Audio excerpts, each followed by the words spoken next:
Hello everyone, welcome to my channel. In this video, I thought I would do a quick but relatively in-depth review of the Missha Magic Cushion Cover Lasting. This is like a foundation compact. I had a Stylevana shipment come in recently and this was part of it. I wanted to try out a Korean cushion foundation, so I gave this a go. This brand is Missha. Their more popular product, I believe, would be their BB cream. That has been a long-standing product, something that I have a little bit of experience with, but I had never tried this cushion compact. Thought I'd give it a go. I want to get into some of the facts first. I have mine in the shade number 23. On Stylevana, they only had two shades, which were 21 and 23, and they ranged from around $5 or $6 per compact. On Stylevana, you can get them in packs of 2 or 4 or 6 or 8. You can get a number of them at one time as well, but for one compact, it will cost around $5 to $6 on sale. In case you aren't willing to go through the hassle of ordering from a Korean website and waiting for the shipping, I checked on Walmart, Amazon, and Target. On Walmart, they had the same two shades available online, and the price ranges from $11 to $15. Now on Amazon, they had 3 or 4 shades. The reason why I'm saying 3 or 4 shades is because there were 4 different options, but it looked like they were of the same 3 shades. Anyways, the price on Amazon was between $10 and $15 as far as I could tell. And finally, I checked Target. Target had 4 shades and one of them was out of stock, and the price on Target was $21. So you have a few options of retailers where you can purchase them. As you can see, the shade range isn't all that extensive. So they have like a maximum of 3 shades, or 4, sorry, they have a maximum of 4 shades that you can choose from. The deepest shade even would have been something a little bit more on the light to medium side. I have light to medium skin, number 23. I kind of got that on a whim, just chose one of the 2 colors that were available, and it ended up being a pretty decent match on me. I have no complaints about the color. I'm wearing it on my skin today. Okay, so when I first tried it, I wanted to give it a review based on its performance by itself. And my skin was prepped with my normal skincare, but I did not prime with any primer to basically see what the foundation can do by itself and its longevity. And I didn't set the foundation either. I will insert a few clips of a demo that I've done. I've worn it a few times by now just to experiment with different methods and different ways of setting it and priming it, just to see what kind of, just trying to manipulate the product to fit my lifestyle the best and to just kind of see how it can be worn best. So the first time, like I said, I did it without any primer and I did not set it. The first thing that I noticed when I was applying it was that there is a subtle yet detectable scent. I'm not sure if I am a little bit more sensitive to smells. I tend not to prefer smells in my skincare and makeup. And I know a lot of products do have fragrance added to them. The problem I had with this one is that I felt that I had it on for a number of hours and the scent was still there by the end of the day. And in fact, it was getting a little bit on my nerves. It was giving me a bit of a headache. That being said, I did apply quite a bit of product on that first day. I used the cushion that it came with, obviously, because that's apparently the best way of applying it. I will have to say that the cushion probably gave the fullest coverage of the methods that I tried applying this with. Unfortunately, the application I felt was a little bit streaky with the cushion. So hopefully I can insert a clip of what I mean there.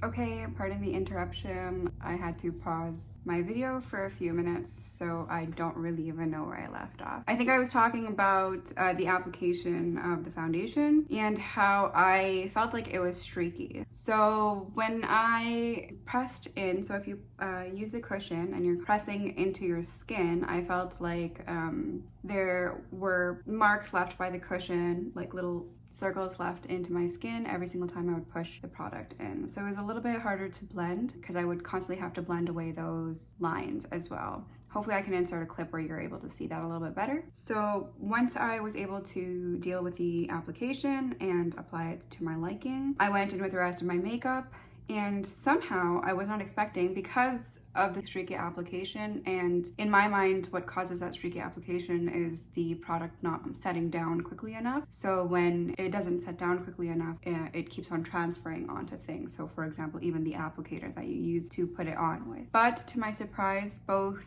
powders and creams went well on top of it. I believe I used a cream blush and a powder bronzer that day, and they somehow did not lift any of the foundation from underneath. However, that was pretty much the end of it not lifting. I realized that it didn't set, and it was not transfer proof at any point throughout the day. So anytime I would accidentally touch my skin, or it would come into contact with like literally anything, like clothes or something, there would be foundation removed from that area. I would use my finger to just kind of blend over it again, but that did seem to be an issue. I wore glasses that day, so underneath the nose pieces, foundation was completely removed, and it was moving around in those areas quite a bit. I noticed that the foundation did give quite a bit of a makeup-y look, so it was a little bit on the fuller coverage side. I would say medium to full coverage. Generally, when products have a higher level of coverage, they aren't able to look as natural or as skin-like, which I found to be the case with this foundation. It did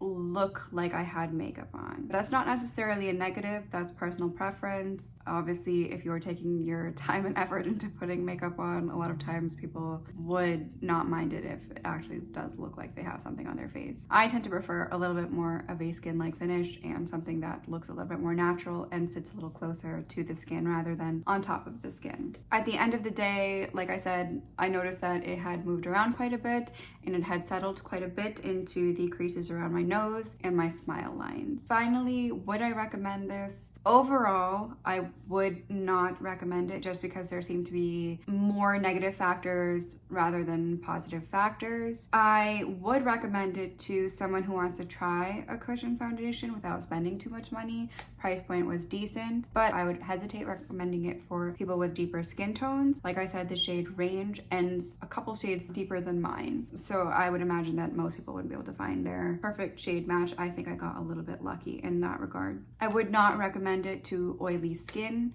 At the end of the day, like I said, it moved around quite a bit. With oily skin, makeup tends to have a harder time staying put anyways. I also did notice that even though I have dry to normal skin, I would say these days, I did get greasy in my forehead area. I would not recommend it for somebody who easily gets headaches triggered by fragrances, or if you have any allergies to fragrances. Generally, I tend to avoid those things, so I can't recommend them without mentioning the fact that they have fragrance. I would not recommend it for somebody that's looking for something long wear. So if you're outside, or if you have a very long event that you need to keep your makeup on, or maybe if you just wanted to use a foundation on a daily basis, that's long wear, it started breaking up quite a bit. I would not recommend for somebody that wants natural coverage. Like I said, it did give that makeup-y look, and that makeup-y look didn't really settle throughout the day. And also glasses wearers, because once again, the moving around, it moved around quite a bit under my nose pieces, and didn't really end up looking nice throughout the day. So would I repurchase? I probably would not repurchase. I'm glad that I tried it. I can say that I've tried this format of foundation. I did try to manipulate it to my liking. So like I said, the first time I wore it, I did not prime or set it afterward. But the times after that I did prime my face. I usually use a pore filling primer. I think that did help with the longevity even, and just how it looked on the skin afterwards. I did apply it with my beauty sponge, because I tend to prefer the coverage and the finish that the beauty sponge gives rather than even a brush or a cushion, for example. So with that, I was able to attain a level of coverage and a finish that I was a little bit more happy with. And I did set it with powder, which also did help with the longevity. However, I don't think that I can recommend a product that requires all of those steps to be taken in order for it to perform well. It was a little bit finicky in that sense, where you had to have the right base. I think that's really all I have to say. It's kind of just a meh experience. I did want to make this video just so people were able to see if people are interested in buying the foundation, or if you are a similar skin tone to me, then you can see how shade number 23 look. But I hope you found this review helpful. If you did, I would love a like. I welcome you to comment on my video and subscribe if you found the video helpful at all. Thanks so much for watching. Bye.